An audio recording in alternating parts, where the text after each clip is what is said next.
Ce matin, 1 gramme d'or valait 115 €, un cours jamais atteint depuis les années 20. Le métal jaune à la cote, une valeur refuge en période de forte instabilité politique. Alors est-ce un bon investissement ou faut-il attendre que le cours redescende pour acheter un lagotin?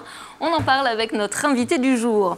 Arnaud de Molan, bonjour. Bonsoir. Vous êtes donc le gérant de l'agence Godot et Fils à Tours.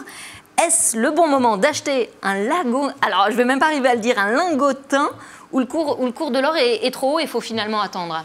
Je crois qu'il faut réfléchir différemment. L'or est une valeur refuge, une valeur de protection de son patrimoine. Et c'est sûr que c'est toujours mieux d'acheter avant, quand on sait que le cours est plus bas. Je crois que l'or a encore de belles évolutions à venir, donc je ne crois pas qu'il soit trop tard. Par rapport à mon livret A, qui me rapporte aujourd'hui 1,7%, combien ça peut me rapporter aujourd'hui d'investir dans l'or? Si par exemple j'en avais acheté en début d'année, j'aurais fait quelle plus-value? À aujourd'hui, le cours de l'or a progressé de près de 40% en euros.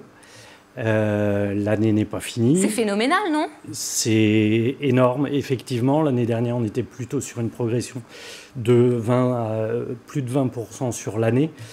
Après, le cours peut corriger dans l'année, donc on est aujourd'hui à ces niveaux-là. Il peut reperdre un peu, mais encore une fois... Mais on n'a jamais vu de crack, j'allais dire, du cours de l'or. Ça ne s'est jamais vu encore. Ça ne fait que monter, et quand ça redescend un petit peu? Alors, des cracks, comme on a des cracks boursiers, non, pas aussi violents. L'or est une matière qui évolue quand même de manière assez linéaire et souple. Après, au moment de la crise financière de 2008, le cours de l'or a connu une baisse de plus de 20%, qu'il a largement rattrapé depuis, évidemment. Alors vous êtes venu avec une petite valisette à vos côtés. Rassurez-moi, si moi j'ai envie d'investir dans l'or à partir de... J'ai pas besoin d'être millionnaire, à partir de combien je peux investir dans un lingotin? Alors, le plus petit lingot, alors je ne l'ai pas là, il est tellement petit qu'on ne le fait pas, il fait 1 gramme.